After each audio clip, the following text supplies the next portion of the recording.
खुल्या खाद्यतेलाबाबत काल मंत्रिमंडळाच्या बैठकीत चर्चा झाली. अनेक मंत्र्यांनी आक्षेप घेतला तुकाराम मुंढे यांच्या निर्णयावर. नाही, नक्कीच एक खरं म्हणजे हा निर्णयच मुळात झालेला चुकीचा होता. तो जर मंत्रिमंडळाने झालेली चूक किंवा तुकाराम मुंढेंनी घेतलेला निर्णय रद्द केला असेल तर हा चांगला निर्णय आहे. कारण या संदर्भातची मागणी आम्ही सातत्यानं केलेली होती. तर हा छोट्या व्यावसायिकावर आणि विशेष करून तेली समाजावर अन्याय आहे. कारण खुलं तेल जर गरीब लोकांसाठी, सामान्य मध्यमवर्गीयासाठी या लोकांना खुलं तेलच घेतात अगदी त्यांच्या गरजेप्रमाणे, त्यांच्या ऐपतीप्रमाणे, त्यांना त्यांच्या उत्पन्नाच्या स्रोताप्रमाणे. पण हा निर्णय घेऊन केवळ मोठ्या इंडस्ट्रीला मदत होईल अशा प्रकारची त्यामागची भूमिका होती. आज जर कॅबिनेटने हा निर्णय रद्द केला असेल तर नक्कीच मला वाटतं की जनतेच्या आक्रोश बघून तो निर्णय झाला असावा आणि घेतलेला निर्णय चांगलाच आहे. 28 ऑगस्टपर्यंत 58 लाख प्रमाणपत्र द्या, नाही तर 29 तारखेला आसपासची लढाई निर्णायक आंदोलन करणार. जरांगे पाटील नाही, आम्हाला काय करायचं आहे ते सरकार आणि ते पाहत बसेल. मी त्याच्यावर अजिबात बोलणार नाही. जरांगे आणि सरकार यांचं ते काय आहे, अख्खा मंत्रिमंडळात तिकडे मंत्री कोण जातील, कोण नाही जाणार नाही, ते काय उपोषण करतील याच्याशी आम्हाला काही देणं घेणं नाही. आमची भूमिका एवढीच, आमचा जातनिहाय सेन्सस करा, आमच्या वाट्याचं आम्हाला द्या. जे काही उद्या बोगस होतील ते कोर्टामध्ये काही टिकणार नाहीच आहेत. आताही ते निर्णय झालेत, पुढेही होणार आहेत. त्यामुळे न्यायाच्या चौकटीत बसतील, संविधानाच्या चौकटीत बसतील. त्यांना त्या जातीमध्ये समावेश केला जाईल. कोणी म्हणते म्हणून करतील तर ते टिकणार पण नाही. त्यामुळं आम्ही त्यावर फार काही बोलायची गरज वाटत नाही. राहुल गांधी यांनी देवेंद्र फडणवीसजी मुख्यमंत्री महाराष्ट्र राज्यांना पत्र लिहिलेलं आहे आणि आदिवासी विद्यार्थ्यांशी चर्चा करण्याचं आवाहन केलं. ती मुलगी जी आली स्टेजवर, त्या आदिवासी विद्यार्थ्यांच्या समस्या आणि आदिवासी विद्यार्थ्यांच्या वेदना घेऊन ती मुलगी त्या ठिकाणी आलेली होती. आणि ती ज्या पद्धतीनं मराठी भाषेमध्ये भलेही सांगितली असेल, पण त्यामध्ये ती जी बोलली त्याच्या अंतर्यातना होत्या की काय चाललं आहे, कशा पद्धतीनं सरकार निर्णय घेऊन आदिवासी मुलावर अन्याय करत आहे आणि सोयीपासून त्यांना वंचित करत आहे.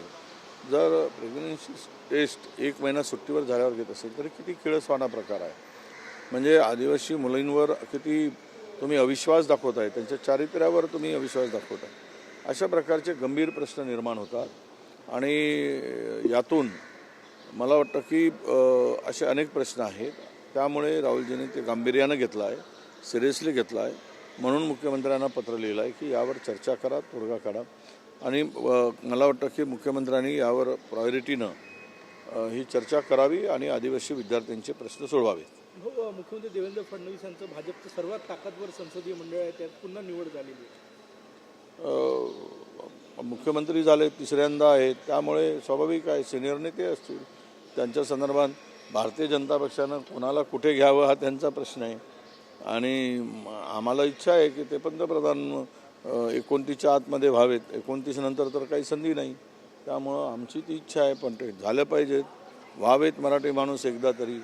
पण ते काय थांबवतील, केवळ एवढ्यावरतीच त्यांना मर्यादित ठेवतील की याच्या पुढं नेतील, ते आता पुढे आम्ही आपल्या सगळ्यांना बघायला मिळणारच आहे. CJP 5 तारखेला आंदोलन करणार आहे पुन्हा दिल्लीत.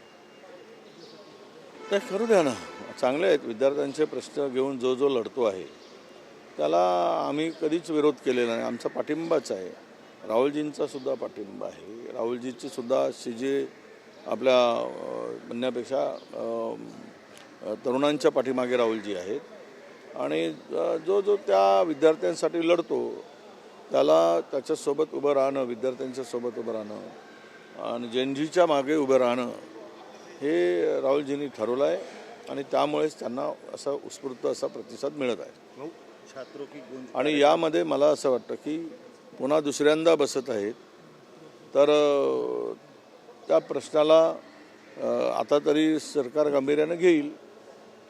नागपुरात राहुलजींचा कार्यक्रम होणार नाही यार, मला राहुल गांधी जी का प्रोग्राम छात्रों की गुण नागपुर में होने वाला है, ऐसी चर्चाएं चल रही है, क्या अधिकृत जानकारी है आपके पास? नहीं, चर्चाएं चल रही है। राहुल जी ने नागपुर के लिए हाँ बोला है, पर वो डेट का अभी कोई तारीख का कोई अभी पता नहीं है। पर वो नागपुर में छात्रों की गुंज कार्यक्रम होगा। अब वो डेट कब होगी वो हम बताएंगे। भाऊ, सीजेपी का 5 सितंबर को आंदोलन है, कैसे देखते हैं केंद्र सरकार के विरोध में फिर एक बार सीजेपी आंदोलन कर रही है? नहीं, निश्चित जो भी बच्चों के युवाओं को लेकर, स्टूडेंट को लेकर रास्ते पर उतरते, शिक्षा व्यवस्था को लेकर रास्ते पर उतरते, तब उनके साथ में हम खड़े होंगे। ये विद्यार्थी, ये युवा, ये देश का भविष्य है। उनके साथ में जो खिलवाड़ हो रही है, उनके शिक्षा में जो करप्शन आया है, करप्ट हुआ है, ये सब कुछ आज युवा पीढ़ी को बर्बाद करने वाला है। तो जो लड़ेंगे उसके साथ में हम खड़े होंगे। नांदेडमध्ये काँग्रेसचं आंदोलन झालं, सनातन धर्माविरोधात राजनाथ सिंह ने कहा है किसी माइकल लाल ने दूध नहीं पिया जो आरक्षण खत्म कर सके। ये तो सही कहा, पहली बार कहा। और आरक्षण, अब वो आरक्षण तो हम तो ख़त्म करने वाले नहीं हैं। उनका इशारा किसको है तो ये राजनाथ सिंह जरा बताए कि किसके माए के लाल में दम नहीं है तो किसकी माँ में कौन आरक्षण बंद करना चाहता है, किसका विचार है, किसकी सोच है, वो भी तो बता दे। उनका नाम लेकर बता दे राजनाथ सिंह। फुकट में खुद ही बोलना, खुद ही पार्टी के लोग बोलते हैं आरक्षण ख़त्म करेंगे और खुद ही बोलते हैं किसके माँ के दम है। तो ये जो दुपट्टा डबल ढोलकी जो काम है, डबल इनका भूमिका है, तो देखेंगे हम भी आगे क्या होता है। मुख्यमंत्री देवेंद्र फडणवीस को लेटर लिखा है, क्या कहेंगे इस बारे में? नहीं, निश्चित रूप से आदिवासी बच्चों के, स्टूडेंट के जो प्रॉब्लम थे, उन्होंने राहुल जी को मिलकर वो छात्रों की गूंज में कार्यक्रम में बताया। उस बच्ची ने वो उसको लेकर राहुल जी बहुत सीरियस हुए, गंभीरता से। इसलिए सीएम को पत्र लिखकर इस बारे में वो जो स्टूडेंट के प्रॉब्लम है, बहुत सारी दिक्कतें हैं, बहुत सारे नए जीआर निकाल कर उनके साथ में खिलवाड़ किया जा रहा है, तो ये ठीक नहीं है। और जो भी अभी प्रेगनेंसी टेस्ट करना, 1 महीना अगर छुट्टी पर बच्चे जाते हैं, छुट्टियां में जाते हैं, तो ये क्या उनके चरित्र के ऊपर शंका निर्माण करना है? आदिवासी बच्चे आदिवासी ही करके इस तरह के जीआर निकाल कर ये गलत नीति को सामने लाना, इसके खिलाफ में राहुल जी है और इसीलिए उन्होंने लेटर लिखा। मोदी और आठवले की जोड़ी जब तक है तब तक राहुल गांधी आगे नहीं आएंगे। 2029 में जनता जो फैसला करेंगे वो स्वीकारेंगे, आठवले जी ने कहा। हाँ, जिसको एक नगर सेवक का पद नहीं मिलता है, जगह नहीं मिलती, वो मुंगेरी लाल के हसीन सपने वो देखते रहते। वो उनको ना बाबा साहब के संविधान की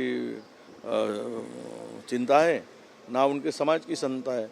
उसको जहाँ खुर्ची मिली वहाँ भागता है, तो वो क्या बताएंगे हमको?